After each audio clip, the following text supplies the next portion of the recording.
Assalamualaikum warahmatullahi wabarakatuh.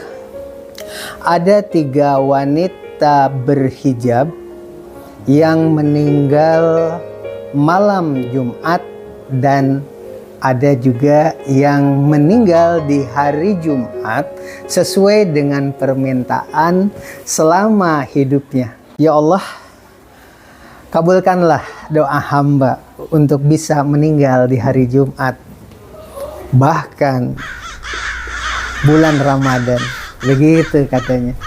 Dan terkabul. Yang pertama itu adalah seorang nenek buyut, namanya Nini Ibut, tinggal di Wanasuka, Kecamatan Kasomalang, Kabupaten Subang. Nini Ibut itu seorang yang mengabdi pada suami secara totalitas, memiliki 3 orang anak, dan semuanya menuntut ilmu di tempat yang berbeda. Ada yang menuntut ilmu di pesantrenan, ada yang menuntut ilmu pengetahuan di sekolah umum. Nini Ibut ini sering sekali kena marah sama suaminya yang sudah menderita penyakit akut. Kalau sakitnya lagi kumat, emosinya memuncak. Dia itu punya penyakit paru-paru yang sangat akut. Kalau batuk itu tidak berkesudahan dan meningkatkan emosi. Suatu saat sedang marah-marahnya sang suami, itu tempat sambal itu ulekan begitu, lagi makan ditendang hampir mengenai tubuhnya, tapi tidak kena. Dia tidak emosi, tidak marah, hanya senyum saja, dan dengan kata-kata yang lembut dia memberikan kalimat-kalimat yang menyejukkan. Intinya supaya sabar bahwa penyakit itu datangnya dari Allah, dan insya Allah kalau kita sabar kita menjadi dapat pahala. Anggap saja ini adalah cara ibadah begitu. Singkat cerita, beliau juga sama akhirnya kena tular penyakit TBC zaman dahulu. Maka berbahagialah orang zaman sekarang, klinik ada di mana-mana, penyakit apapun bisa konsultasi ke dokter dan diobati. Kalau zaman dahulu begitu Indonesia merdeka susah untuk mendapatkan pengobatan seperti itu, sehingga menular. TBC zaman itu populer di mana-mana. Masyarakat tuh rata-rata penyakitnya TBC aja begitu. Nah, akhirnya dua-duanya kena penyakit. Tetapi seorang ibu namanya Nini Ibut ini walaupun kena penyakit seperti itu, batuknya lebih parah, tapi sabar dan tetap meladeni suami begitu. Maksudnya tetap meladeni dengan kesabarannya begitu. Tidak pernah emosi walaupun penyakitnya sama. Tolong panggil katanya. Untuk makan katanya. Ya, Aki panggil. Lah kan Aki sudah almarhum. Astagfirullah, lupa. Saking sayang-sayangnya ya sama suami, pengabdiannya luar biasa, sudah meninggal pun merasa dia masih hidup. Dan setiap habis sholat selalu berdoa ingin meninggalnya hari Jumat, karena pahala ya. Orang yang benar-benar dikabulkan meninggal hari Jumat itu ya sesuai dengan janji Allah. Nanti kita tuliskan ya di sini. Hesti penasaran, mengapa orang yang paham tentang ajaran agama Islam selalu semburu jika ada orang sekadar meninggal hari Jumat apalagi bulannya Ramadan? Sekali lagi kita jelaskan, mengapa orang yang paham tentang ajaran agama Islam selalu cemburu jika ada orang sakidah meninggal di hari Jumat, apalagi meninggal hari Jumat itu bulannya juga tepat di bulan Ramadan. Bahkan orang demikian itu, selama dunia ini berputar, akan jati buah bibir. Buah bibir, karena kemuliaannya. Akan dicari pula latar belakang kemuliaan itu, amal perbuatannya senantiasa ditiru banyak orang beriman. Mengapa demikian? Euterka mengapa demikian? Dikatakan, orang yang meninggal pada waktu tersebut akan terbebas dari fitnah kubur. Artinya, Setiap muslim yang meninggal dunia pada hari Jumat atau malam Jumat pastilah dilindungi oleh Allah dari cobaan pertanyaan di alam kubur. Har Ahmad. Kita Dalam pakai bahasa redaksi robot lain nanti, dikatakan, mudah-mudahan Allah ingat. akan melindunginya. Itu yang pertama, dikabulkan oleh Allah doanya karena kesabaran dan penuh pengabdian kepada suami. Yang kedua adalah Mbak Ati dari Kampung Ngentak, Seloharjo, Yogyakarta, dekat Parangtritis di situ. Mbak Ati ini dia wanita tercantik di dalam keluarga. Satu keluarga itu yang paling cantik dia. Tiba-tiba mendapatkan jodoh yang tidak berkenan. Tetapi dia terlanjur jatuh cinta karena orangnya baik begitu. Dan mengadulah kepada saya sebagai Wanita-wanita admin yang di telah Wagu Legu durhaka Kampung kepadamu, ini. maka nasihatilah Ya mereka sudah, dan didiklah kalau memang dan pisahkan sudah diri dari seperti tempat itu, tidur biar mereka nanti tidak disetubuhi disampaikan dan kepada pukulah orang mereka. tua. Maka ketika Akhirnya mereka menatimu, terjadilah pernikahan. maka janganlah kamu bersikap curang. Walaupun tetap Sesungguhnya Allah orang Maha Tinggi tuanya lagi Maha agak Besar. sedikit tidak IS berkenan. An-Nisa 34. Begitu menikah, ternyata dibandingkan dengan keluarga-keluarga yang lain, pengabdian kepada suaminya itu walaupun dibanding-banding dengan nenek ibut yang tadi kita ceritakan pertama, suaminya mungkin lebih menjengkelkan dibanding dengan suaminya nenek ibu tadi. Tapi pengabdiannya lebih dahsyat, kayaknya lebih, walaupun dia itu berilmu pengetahuan, kuliahnya aja di UGM jurusan biologi, dan dia juga kuliah lagi sudah S2 begitu.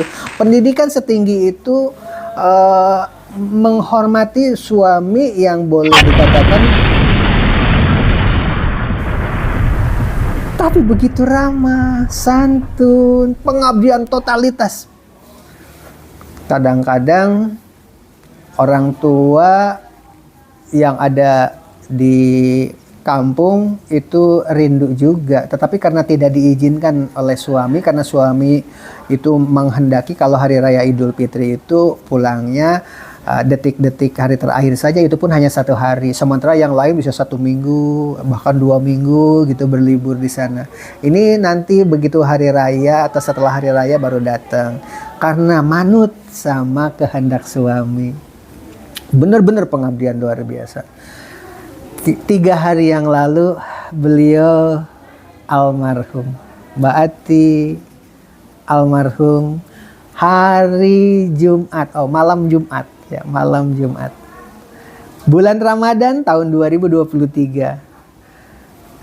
Nenek Ibut dengan Mbak Ati meninggalnya sama, sesuai dengan harapan, sesuai dengan doa. Mari kita doakan mudah-mudahan kedua orang ibu ini nanti menjemput kita ke sorga yang Allah janjikan. Karena apa? Karena yang namanya orang meninggal hari Jumat dan bulan Ramadan, kita tulis nanti di bawah sini ya. Apa itu janji Allah, begitu. Baru yang pertama Nenek Ibut, yang kedua Mbak Ati, dan yang ketiga adalah ibu saya sendiri. Ibu setiap kali salat dan ngobrol dengan anak-anaknya selalu minta didoakan biar emak bilangnya meninggal di hari Jumat. 3 wanita berhijab ini doanya sama dan dikabulkan oleh Allah Subhanahu wa taala. Sama ini juga mengabdi sama suami yang luar biasa. Suaminya atau bapak saya itu dari ilmu pengetahuan umum, dari SGB ke SGA, dari satu kampung itu hanya 1 orang, 1 kelurahan itu yang bersekolah hanya 1 orang. Itu pun karena ditangkap sama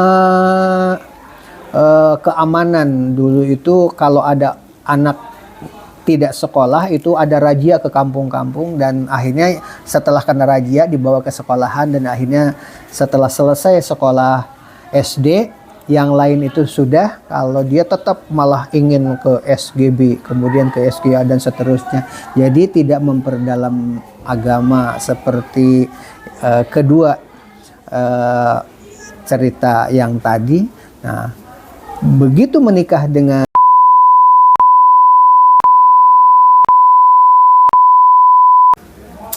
perpaduan antara lulusan pesantren dengan lulusan sekolah umum bersatu dan berpadu. Apa yang terjadi? Pengabdian sama suami luar biasa.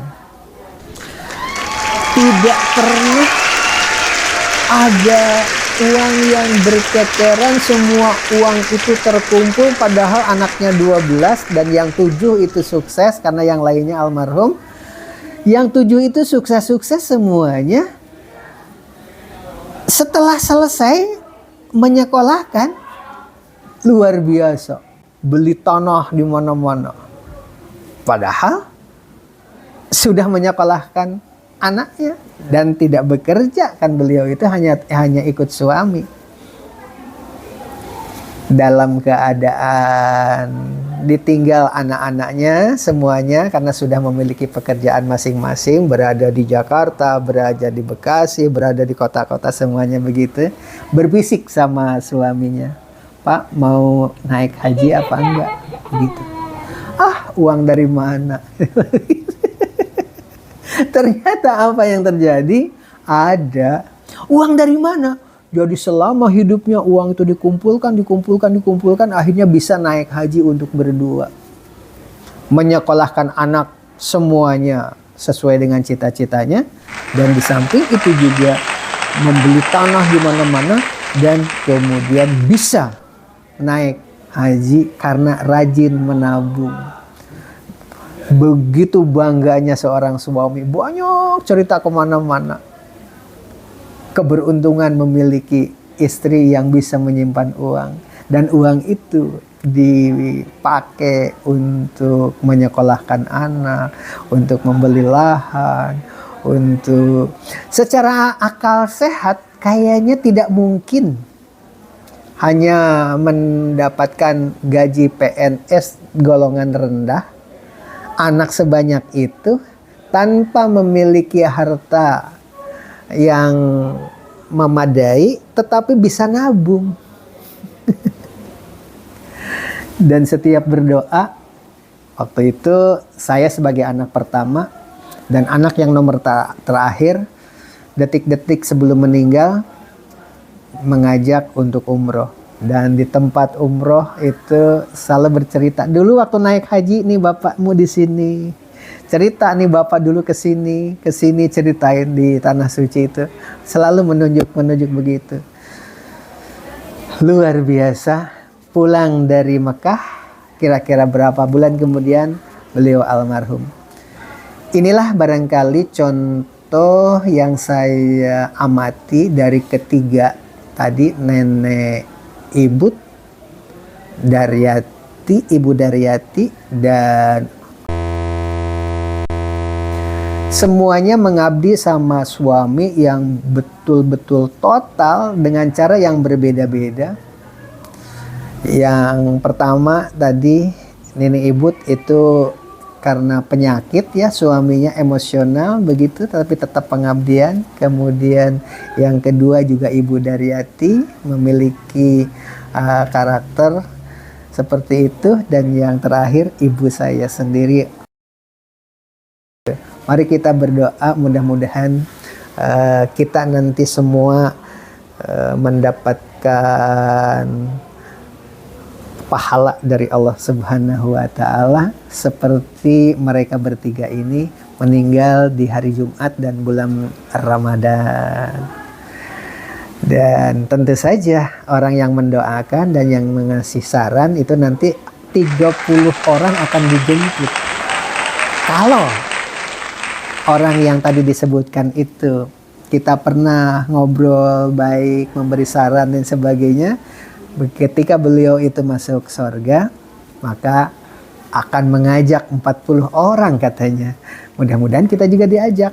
Begitu juga dengan saya nanti. Kalau sudah diajak, saya juga akan mencari teman dekat saya. Siapa akan begitu? Ya Rabbi, 40, kami 40, tidak 40 melihat ya sahabat semuanya nanti kami akan yang sewaktu di masuk dunia salat surga. bersama kami, puasa bersama kami, dan berjuang bersama kami. Maka Allah berfirman, "Pergilah ke neraka, lalu keluarkan sahabat-sahabatmu yang di hatinya ada iman, walaupun hanya sebesar Sarah." Hr. Ibnul Mubarak.